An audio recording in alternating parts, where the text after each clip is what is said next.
नमस्कार दोस्तों, कैसे हैं आप लोग। बात करेंगे हम सुजलॉन एनर्जी की। देखिए, सुजलॉन के लिए एक बहुत अच्छी खबर निकल कर नहीं आ रही है। हम ऐसा कहेंगे कि बहुत पॉजिटिव अपडेट नहीं है इसको, कि हमको जानना चाहिए, समझना चाहिए। ठीक है, क्या कुछ अपडेट निकल कर आ रहे हैं। उससे पहले P&L देख सकते हैं, लाखों का प्रॉफिट है, जो कि हमने इन्हीं सारे स्टॉक्स के बेसिस पर जो कि आपके साथ डिस्कस किया है, उन्हीं सारे स्टॉक्स के बेसिस पर ये सारा कुछ जनरेट हुआ है। ठीक है, तो बिना समय गवाए सीधे चलते हैं टॉपिक के ऊपर। तो देखिए, क्या कुछ जो अपडेट निकल कर आ रहे हैं उसमें आप यहाँ पर देख सकते हैं। देखिए, सबसे ऊपर में ही आप देख सकते हैं Suzlon energy share at ₹50 sell stock says Ventura हेयर्स वाई। ठीक है, यहाँ पर ₹50 का टारगेट दिया जा रहा है, मतलब कि 25-30% की गिरावट एट प्रेजेंट इस लेवल पर ट्रेड कर रहा 67 के आसपास है। आज भी थोड़ी बहुत गिरावट हमें 1-1.5% के आसपास देखने को मिली है। तो यहाँ से भी बताया जा रहा है कि गिरावट इसके अंदर संभव है, गिरावट होगी।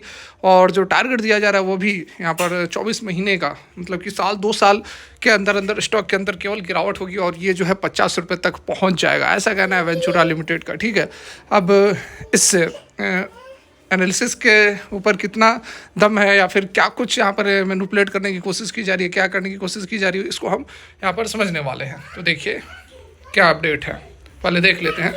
देखिए, सुजलॉन एनर्जी बताया जा रहा है कि is a great business but not at a great price. ठीक है, वेंचुरा का कहना है कि बिजनेस तो ग्रेट है लेकिन सही प्राइस पर नहीं है। Ventura securities in its latest note while suggesting a sell rating on the renewable energy solution provider with a price target of ₹50 over 24 month. ये समझ सकते हैं आप कि अगले 2 साल तक, कहने का मतलब है कि प्राइस बढ़ेगा नहीं भाई साहब, ₹50 पर आ जाएगा, जो कि मुझे नहीं लगता है कि फिजिबल है। नहीं लगता है, बिल्कुल नहीं लगता है कि 2 साल के अंदर प्राइस 50 पर गिरेगा। मुझे नहीं लगता है। आपकी क्या राय है, आप कमेंट करके बताओ। देखिए, यहाँ पर बहुत सारी चीज़ें होती हैं, बहुत सारी तरह की मैनिपुलेशंस होती हैं, प्राइस को नीचे करने की कोशिश की जाती है ताकि जो बड़े प्लेयर्स होते हैं वो नीचे के लेवल पर माल उठा सके। ठीक है, जब प्राइस 83-84 पर चल रहा था उस समय तो किसी को ऐसा नहीं लगा कि स्टॉक जो है वह हायर वैल्यूएशन पर है, स्टॉक के अंदर गिरावट होगी। लगा भी तो इतना टारगेट इस तरह का नहीं दिया था, ₹50 का टारगेट उस समय कोई दे नहीं रहा था। और अभी तो जब ऑलरेडी 84 के लेवल से अच्छा खासा करेक्ट होकर 67-66 का सपोर्ट लेकर ऊपर की ओर मूव कर रही है, तब जाकर लोग कह रहे हैं कि यहाँ पर ओवर वैल्यूड है और ये ₹50 तक जा सकता है। Not possible I think. ठीक है, आपको क्या लगता है कमेंट करके ज़रूर बताएं।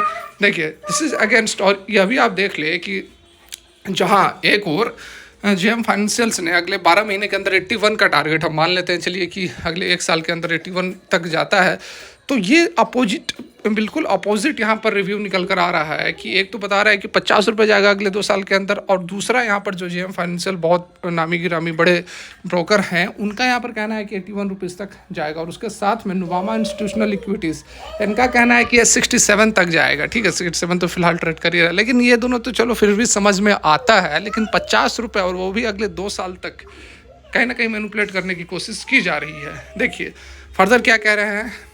We issue a sell recommendation with target price ₹50, जो कि रिप्रेजेंट कर रहा है 27.5% डाउन साइड, जो कि करंट प्राइस अभी 69 पर है। डिस्पाइट सुजलॉन एनर्जी का जो लीडिंग मार्केट पोजीशन है, रिसेंट रिकवरी और करंट स्टॉक प्राइस जो है वह मैच नहीं कर रहा है, नॉट एडिक्वेटली रिफ्लेक्ट नहीं कर रहा है, जो कि रिस्क रिलेटेड है कैश फ्लो जनरेशन के साथ में, एक्सिक्यूशन के साथ में और ओवर वैल्यूएशन के साथ में, वेंचुरा का कहना है। फर्दर देखिए तो डोमेस्टिक ब्रोकरेज ने कहा है कि 32% मार्केट शेयर इंडिया के अंदर है विंड टर्बाइन के सेक्टर में।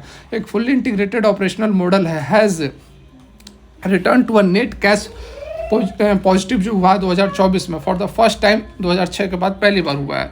द कंपनी जो है वह successfully turned around after years of financial distress supported by asset sale, डेब्ट रिस्ट्रक्चरिंग और फेवरेबल इंडस्ट्री टेलविंड्स, इनका कहना है, जो कि robust order book which has surged alongside that Inox wind turbine market is seeing a resurgence after a lull since 2017। The brokerage further यहाँ पर कह रहे हैं। एडिशनली उनके साथ में, इसके साथ में competitive intensity has decreased as major player have exited the space, leaving Suzlon और Inox as the dominant player. मतलब कि बताया जा रहा है कि जो बड़े प्लेयर्स थे वो मार्केट से बाहर हो गए हैं, और जिसके कारण कि सुजलॉन और आइनॉक्स ऐसे प्लेयर्स जो हैं एट प्रेजेंट जो है यही इन्हीं का दबदबा है। While Suzlon energy is a well position to met demand for the next 3 to 4 year, 3 साल तक अच्छा डिमांड फुलफिल करने वाले हैं। Improved asset to capital stocks valuation multiplies reflect excessive optimism, कहने का मतलब है कि बहुत ज़्यादा महत्वाकांक्षी हम सोच रहे हैं, महत्वाकांक्षी परियोजना है हमारी कि यह स्टॉक जो है वह 100-200 पहुंचने वाला है। ऐसी यहाँ पर एनालिसिस, ऐसा यहाँ पर कहना है हमारा वेंचुरा भाई का। आपको क्या लगता है बता सकते हैं, कमेंट कर सकते हैं। बहुत ज़्यादा यहाँ पर टाइम आपका नहीं खराब करूँगा। वीडियो अच्छी लगी हो लाइक कर दे, नहीं अच्छी लगी हो डिसलाइक कर दे। चैनल को सब्सक्राइब कर सकते हैं इस तरह की लेटेस्ट अपडेट आपको चाहिए तो। फिलहाल के लिए यहीं तक। Thanks for watching. Radhe Radhe.